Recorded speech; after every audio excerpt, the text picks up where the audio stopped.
Captain Amit Singh joins us for more on this. Captain, at a time when drones were coming in from Pakistan, there was the airspace between Lahore and Karachi was kept open. How dangerous was this? It is extremely dangerous, especially during a volatile situation when anything could happen. Anything, a flare-up could happen, a missile could hit. We have seen instances like in Iran, wherein a civil airliner was shot down by the air defense.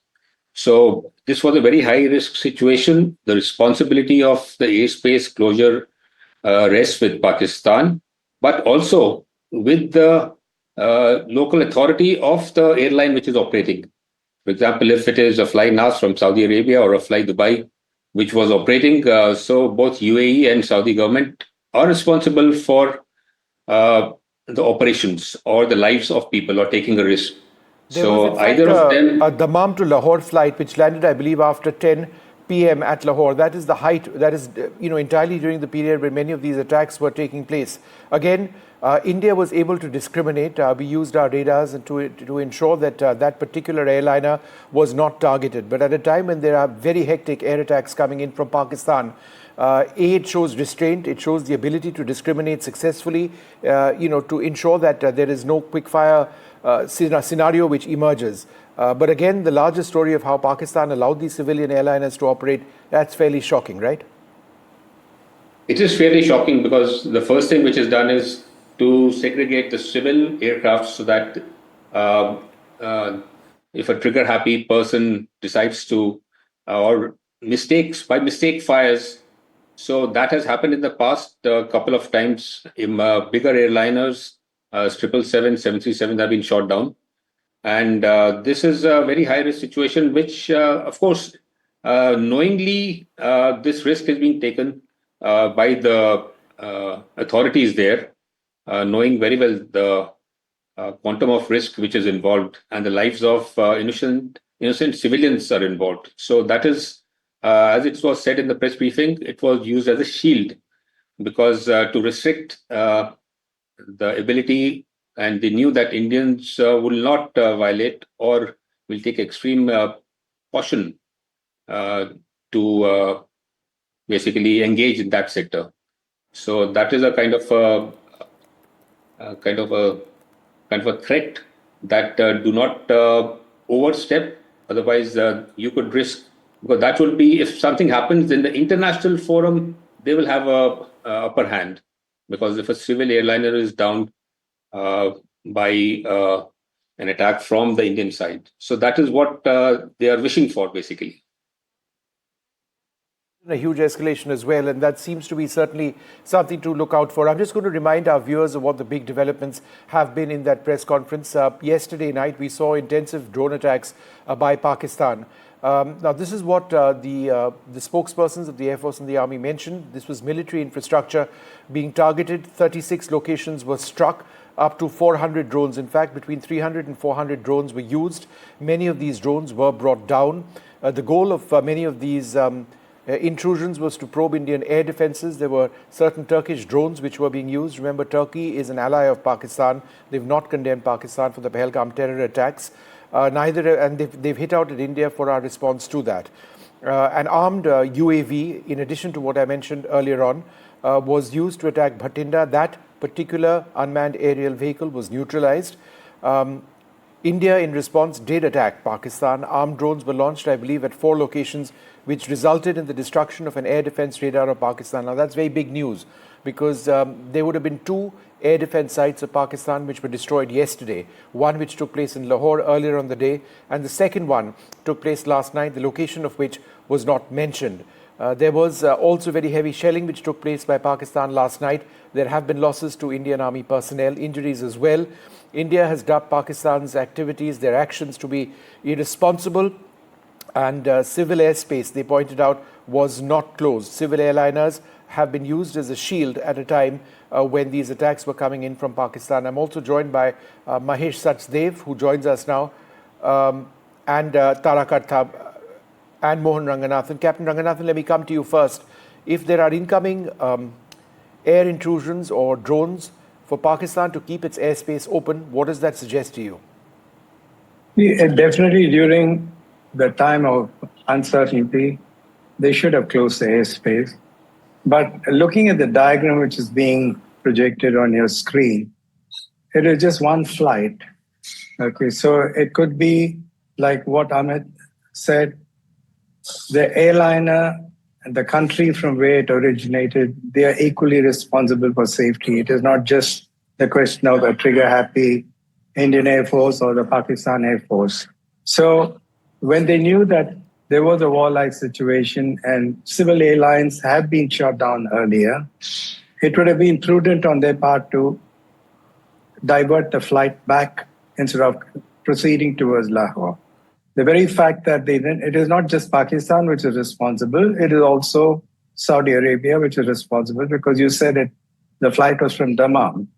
But what is of significant thing in this statement is, now there, you can't call that a shield. Just one flight in that whole time cannot be called a human shield. So it is just, yes, they have taken off, they're proceeding, and they've been allowed.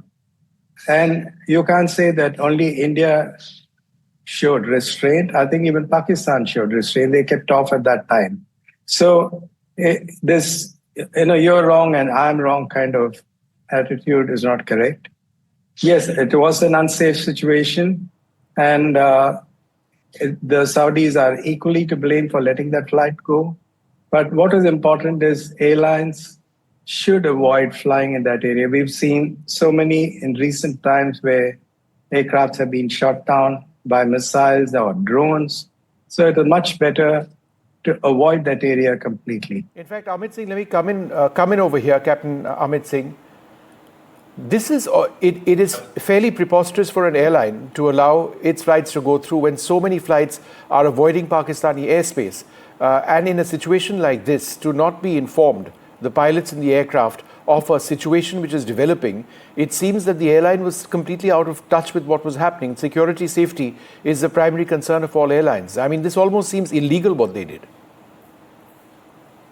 Yeah, so safety assessment is not only done by Pakistan before closing. Like I said, the local regulator has to do it, and the airline themselves have to do it. So everybody's aware of what's happening, the developments, and the airlines are electing not to fly. So there is a safety threat assessment. Everybody does it. So what is the reason that they decided to enter, and that too so close to the border, to Lahore? Lahore is barely across Amritsar. So that is intriguing, very intriguing. And it is not just one flight. I've observed many other flights. I've observed Fly Dubai and even PIA flying out of Multan and Lahore, Karachi. There are flights flying out. And there are some private operators also. So it is not that there is some restriction, because majority, say, I can say 99% of the flights are diverting. So what is the reason that these flights are coming in? Is there something, Sure. there must be something very urgent that they're taking risk. No, Are no, they civilians absolutely. inside? It I don't know. seems bizarre and unsafe.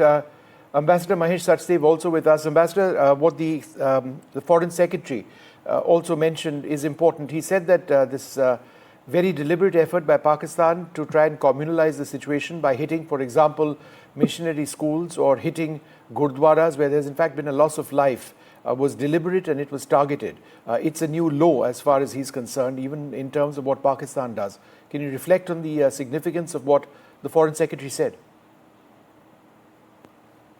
Yes, but if I could join the last conversation and talk about no, sir. If you can just talk a little bit about this, so that we can keep the strike rotating. Yeah. Right. I think Pakistan is known to try and communalize the situation, and the kind of jihadi generals that have taken over Pakistan armed forces have a particular mindset which has proclivities in this direction. So one cannot give them benefit of doubt that they did not target and it somehow happened to be a Gurdwara there. This is something which they would have recceived, they would have known, and they would have done on purpose to communalize the situation, blame it on India, and so on and so forth. My colleague Sunil Prabhu also joins us at this stage. Sunil, could you just, for the benefit of our viewers, go through some of the key points which the Armed Forces and the External Affairs Ministry had to say? Well, Vishnu, the most important point is about the fact that India does not want to escalate. And it's up to Pakistan to ensure that they do not continue with these provocative steps that they have been taking, as they did last night across the entire western borders of ours. And it's on that count that they've also explained that the Saudi Arabia foreign minister who's come, they're not telling him anything different as they've been telling the entire world about the steps that they have taken, the reasons for why they've done it, and what they believe is non-negotiable in terms of de-escalation. So it's very clear from the Indian standpoint, three important bullet points. One, that there have been provocations from Pakistan. India has shown considerable amount of restraint. There have been innocent civilians, children and others who have been casualties in this entire attack, be it in Poonch area, as well as various other people who have been affected. The other, of course, that you're using, Pakistan is using civilian aircrafts, the A320 aircraft, which has an international air carrier, and it's using that as a base to continue to try and ensure that these drones and these unmanned vehicles that they are sending across to our borders get that shield of civilian aircrafts, and that's something that they have cautioned. And lastly, and most importantly, that India is taking every step towards ensuring that it protects its boundaries and they will not take any escalation from the Pakistan lightly. All right, Tara Karta with us as well. Dr. Tara Karta, I think one of the key points that Sunil brought up, it's not something that we've not heard before.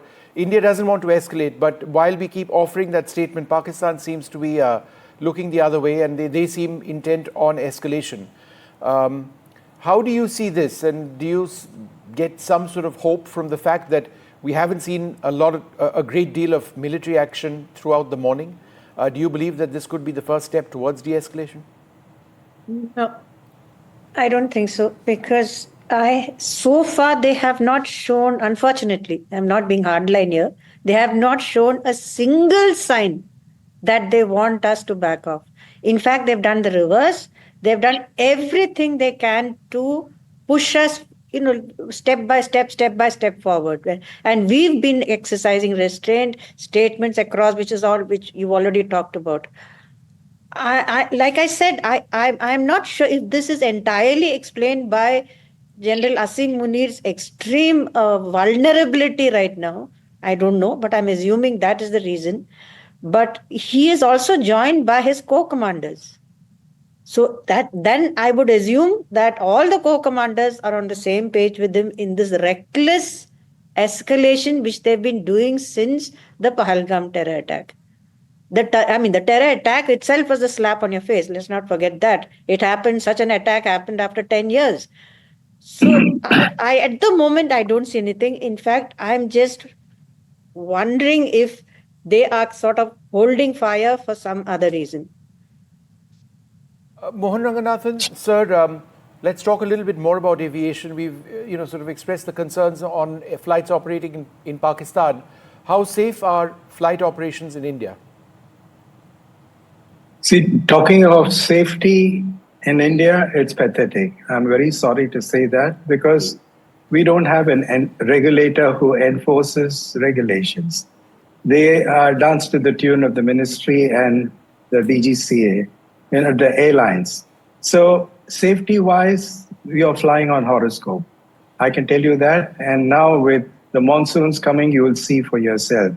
But what is important is it's about time that we have transparency and accountability in aviation safety, which we don't have. Mr. Ranganathan, what I was trying to ask you was about flight operations in an area when there is a military conflict, not so much about the role of the regulator right now. People want to know if it's safe to operate, you should not be, yeah.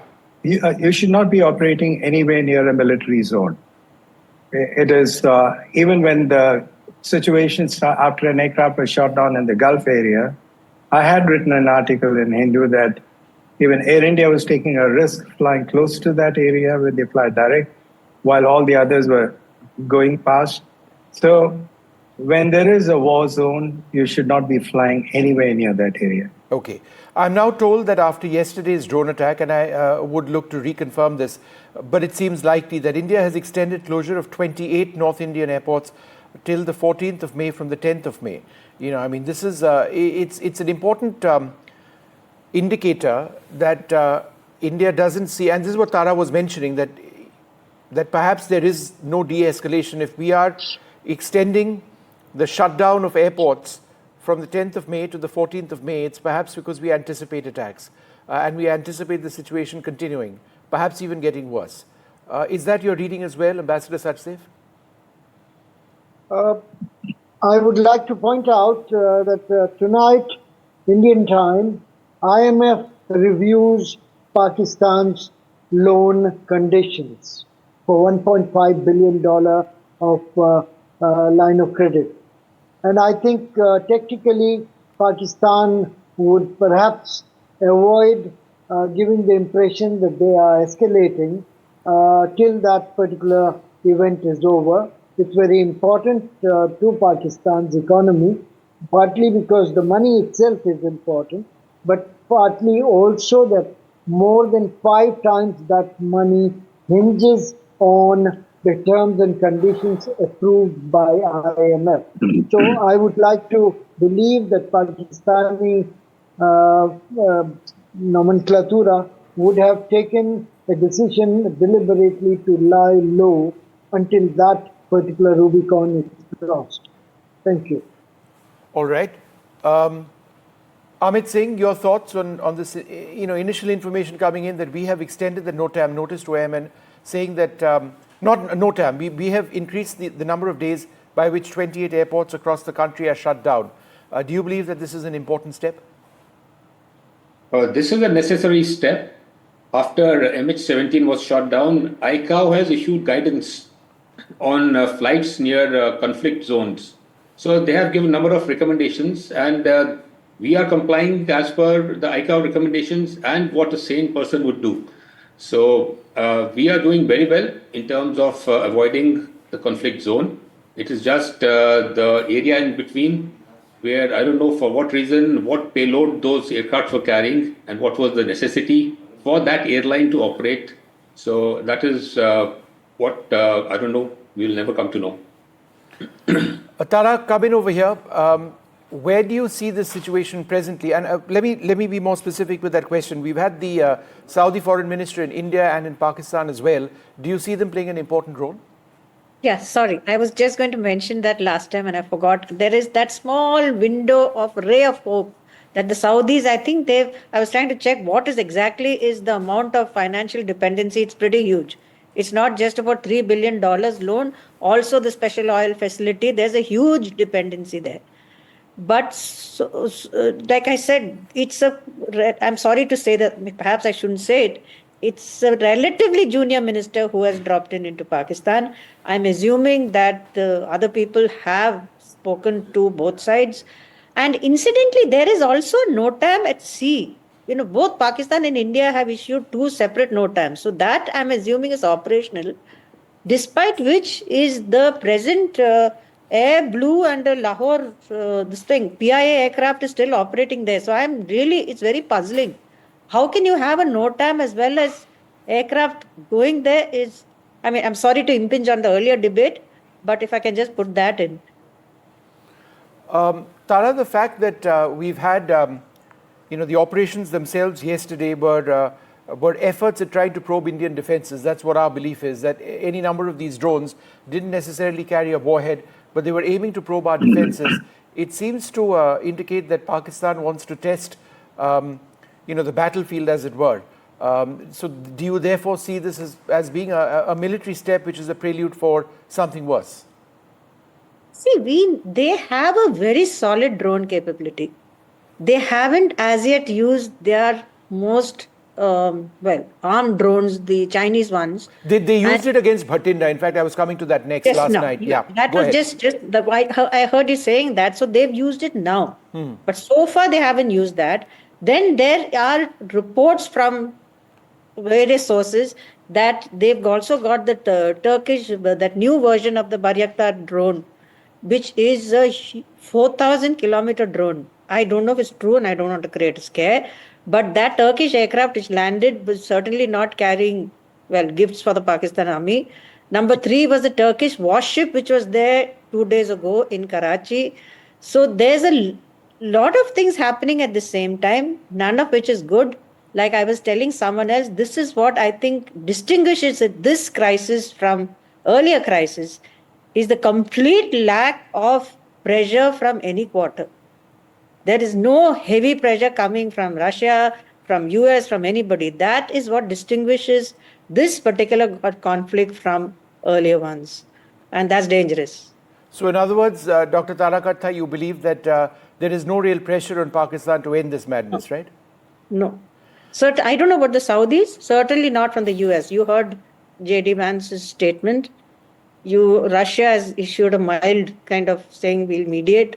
Otherwise, you remember during Operation Parakram, during Kargil, Yeah. it was Tony Blair, it was Bill Clinton, it was the Russian, the number of people who came in.